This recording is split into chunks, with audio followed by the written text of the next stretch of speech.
Thank you. I wish to thank Ajanta Pharma for the opportunity and also wish to thank the chairpersons on the dais. I'm going to talk on IOP rise in and after cataract surgery. See, the phaco is normally supposed to cause decrease in intraocular pressure of about 1.1 to 2.5 millimeter mercury for at least 6 months post-operatively. But IOP may increase in early or late post-operative periods, and the incidence is much more after congenital cataract surgeries.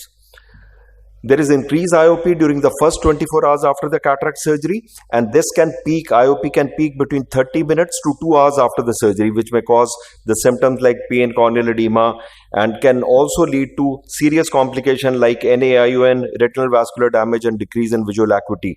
The exact mechanism of this raise in intraocular pressure is multifactorial, and there is concern because most of these patients are taken up in the daycare surgery and discharged soon after, and they have significant increase in intraocular pressure. That is a cause of concern. Why IOP may rise during cataract surgery? See, for typical eye with anterior chamber depth of 3 millimeter, the volume of anterior chamber is just about 0.2 ml, and the posterior chamber volume is just 0.04 ml. That comes 0.25 plus 0.04, that comes to about 0.3 ml. This yields a total working volume of just 6 to 8 drops if we take one drop equivalent to 0.05 ml, in which we have to remove the cataract and insert the IOL without damage to the ocular structure. And this is possible by optimizing the setting of our phaco machines. There's one of the condition is acute intraoperative rock hard eye syndrome. There's very shallow AC with the absence of suprachoroidal effusion, and it usually occurs during uneventful phacoemulsification, particularly in hyperopic eyes, and may also occur hours after the initial surgery, and this is due to inappropriate movement of BSS via the zonular fibers posteriorly. The fluid pressure at the base of column is, if we calculate, this is the column height, say it is about 100 centimeter, and this is the mathematical calculation, and multiply by 10 divided by the density of mercury, which is about 13.6. And there are two main concepts: mean arterial pressure and mean ocular perfusion pressure. Mean arterial pressure is diastolic pressure plus 1/3 of systolic minus diastolic pressure, and mean ocular perfusion pressure is 2/3 of this mean arterial pressure minus intraocular pressure. And this mean ocular perfusion pressure is very important for maintaining the ocular blood flow. I'll give you a clinical example. If the patient has systolic pressure of 120 millimeter mercury, diastolic is 70 millimeter mercury, then mean arterial pressure is 70 plus 1/3 of the difference between 120 and 70, that is 87 millimeter mercury. And mean ocular perfusion pressure is 2/3 of this 87 minus intraocular pressure, which is 20, that comes to about 38 millimeter mercury. So suppose you start phaco with infusion height of 100 centimeter. This 100 centimeter is equal to 74 millimeter of mercury. So now the mean ocular perfusion pressure will be 2/3 of this 87 minus 74, which is minus 16. That means ocular blood flow will completely stop during this part of the surgery because the mean ocular perfusion pressure is in minus.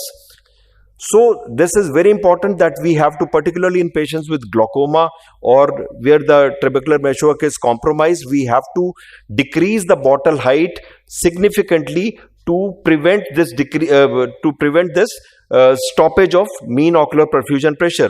Now, what are the types of glaucoma post-cataract? Open angle glaucoma and closed angle glaucoma. Open angle glaucoma can be because of hyphema, uveitis, dislocated nuclear fragments, steroids, viscosurgical agents, capsular block syndrome. And closed angle glaucoma can be because of pre-existing angle closure, pupillary block. Then there can also be malignant glaucoma, neovascular glaucoma, or due to epithelial or fibrovascular ingrowth. Hyphema causes raise in intraocular pressure during the early post-operative period. Hyphema can originate from these scleral incision, iridectomy, pupillary sphincter tears, and this can cause trabecular meshwork obstruction by RBCs platelets, or secondary angle closure glaucoma can occur if there is pus formation that may develop in the setting of persistent large hyphemas.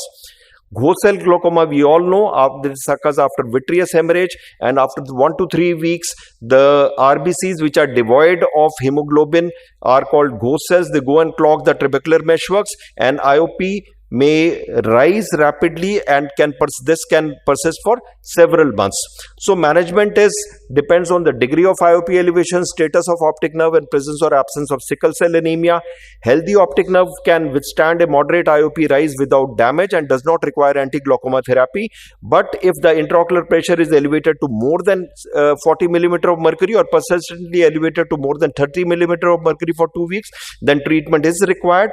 We can give aqueous suppressants, and if it does not, medical management is not helpful, then we have to even undertake surgery. Topical steroids are undertaken every 1 to 2 hours, and surgical techniques to wash out this hyphema. But if there is a vitreous mixed with blood in the anterior chamber, then automated cutting aspiration equipment is required for surgical removal of this blood. Uveitic glaucoma, here particularly it can be occurs in eyes with pre-existing uveitis where we have undertaken cataract surgery, and it can be both varieties, OAG, ACG, or combination of both. Open angle glaucoma results from trabeculitis. Secondary open angle glaucoma, if cataract surgery is done in cases like heterochromic iridocyclitis, and angle closure glaucoma can occur from peripheral anterior synechiae, posterior synechiae, or rubeosis iridis. Again, frequent topical steroids, cycloplegic and sympathomimetic agents to prevent or break the posterior synechiae, anti-inflammatory agents, anti-glaucoma medications, and to relieve pupillary block. Again, the good old iridectomy helps. If medical therapy fails, filtration surgery with antimitotic agents may be required. UGH syndrome used to be common during the era of anterior chamber IOLs, but it can also occur with PC IOLs. It results from IOL rubbing against the iris, release of inflammatory and RBC debris which cause obstruction of the trabecular meshwork, and again treatment with anti-inflammatory agent is required. And if there is a persistent glaucoma, then removal of implant is the key. Lens particle glaucoma can occur due to residual cortical material after cataract extraction, can cause significant IOP elevation. And this typically occurs early in the post-operative period, although it can occur years later if sommering ring cataract suddenly opens up. Lens material causes severe obstruction. Management is again with topical steroids and anti-glaucoma medication. And if there is a severe inflammation or persistent pressure elevation, then we require surgical removal of the residual lens matter. Dislocated lens fragment is a more serious condition. Here, the lens particles left in the eye during cataract surgery induce inflammatory reaction, and this is proportional to the size of the displaced fragments. Management includes, if there is small pieces of lens cortex or epinucleus, it may be left behind and treated medically, but if there are larger lens fragments, they are best managed by VR surgeon, and these removal of large fragments in the vitreous should not be undertaken by anterior segment surgeons, because this can lead to serious complications in the form of VR traction and retinal detachment.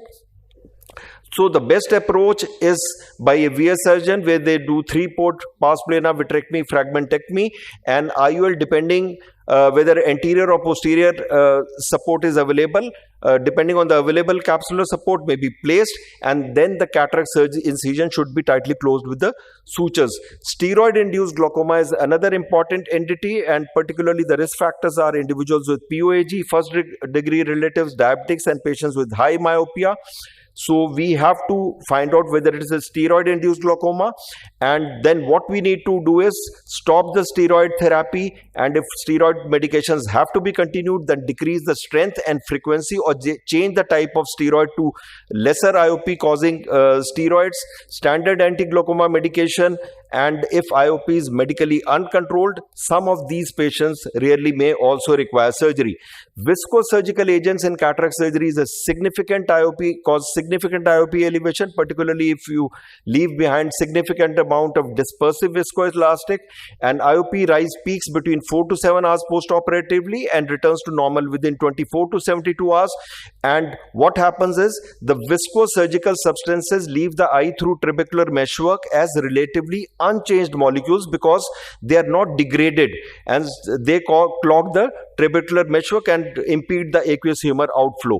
So what we have to do is do thorough elevation, wash out of the viscoelastic, and if IOP elevation persists, then the washout is required. This is one technique where, because what happens is, if you inject the viscoelastic, it goes and through the temporal incision, it goes and clogs particularly the nasal part. So what you can do is just wash out with the syringe with the 27 gauge blunt cannula to loosen out the viscoelastic, and then can be removed. Capsular block syndrome, where the anterior capsule blocks the optic of the IOL, and the fluid collects posteriorly between the IOL and the posterior capsule. The Yag capsulot may be required. Closed angle glaucomas can also occur due to pupillary block. So management includes in these cases laser iridectomy, IOP reduction medically, and sometimes you may also require argon laser gonioplasty. IOP rise may also occur after ND Yag posterior capsulotomy, and it has been seen that 70% of these patients, if there is no prophylaxis, can cause 5 to 10 millimeter mercury rise, and this can also occur even after you have given brimonidine preoperatively. This was a study published in 2021 where they showed that if you give prophylactic anti-glaucoma agents, particularly brimonidine, this can prevent the rise in intraocular pressure. There are other entities like malignant glaucoma. I will not go into the details. So to summarize, elevation in IOP may occur early or late in the post-op course and can be associated with either open or closed angle. Many causes exist for IOP elevation after cataract surgery, and glaucoma after cataract surgery does not always result directly from the surgical trauma itself, but may occur after post-op intervention. Thank you for your kind and patient hearing.